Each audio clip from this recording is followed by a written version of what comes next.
حفیظ شیخ صاحب تو ہر گورنمنٹ کے ساتھ رہے، وہ پیپلز پارٹی کے ساتھ بھی رہے، نون لیگ کے ساتھ بھی، اور ہر ایک کے ساتھ، مسلم لیگ کے سب کے ساتھ رہے، پی ٹی آئی کے ساتھ بھی رہے۔ اب ہوا کیا کہ اس کے اندر انٹرسٹ ریٹ ہمارا تھا، جب رضا باکر صاحب آئے تو 14% کے قریب تھا۔ انہوں نے آ کے گھٹانا شروع کیا اور اتنی تیزی سے گھٹایا کہ تقریباً 7% پہ آ گیا، جو جیسے ڈاکٹر شاہد صدیقی صاحب نے کہا کہ وہ بہت زیادہ ریٹ کم کر دیا گیا جو نہیں ہونا چاہیے۔ انہوں نے کہا وہ سازش تھی، لیکن اس کا فائدہ کس نے اٹھایا؟ وہ کون لوگ تھے؟ چند لوگ تھے جنہیں ملا قرضے، یہ پیسے ملے سارے؟ پاکستان کے جو بھی اشرافیہ ہیں ان کو ملے، جن کے ہاتھ میں تھا۔ دیکھیں ان کو ساتھ میں ایک نیا چیز انٹروڈیوس کرائی گئی، ٹرف۔ اور ٹرف کے ذریعے بھی جو ہے جو بڑے بڑے بزنس ہاؤسز تھے ان کو بلینز آف روپیز کا فائدہ پہنچایا گیا۔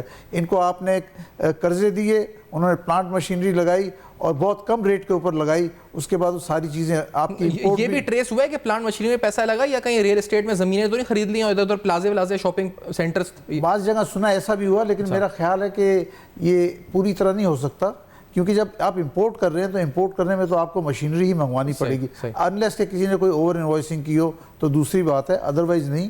اور یہ جو انٹرسٹ ریٹ کم ہو کے ساتھ ہوا، اور اس کے بعد ٹرف میں جو بے تحاشا امپورٹ ہوئی، مجھے ایگزیکٹ نمبر نہیں پتا، لیکن میرا خیال ہے کہ یہ تقریباً $3 بلین تک کی امپورٹ ہوئی تھی، اور ایک ون گو میں ہوئی with in the period of 9-10 months، کہ جیسے ہی پالیسی آئی وہ لوگ پلانڈ تھے، تیار تھے کہ یہ پالیسی آ رہی ہے، اس کے مطابق دھڑ دھڑ ایل سی کھولو اور پھر دوبارہ یہ موقع نہیں آئے گا۔ تو اس طرح سے جو ہے بہت زیادہ امپورٹ کی گئی، جو بعد میں کرنٹ اکاؤنٹ ڈیفیسٹ کا بھی وجہ بنی اور تمام چیزیں ہوئیں۔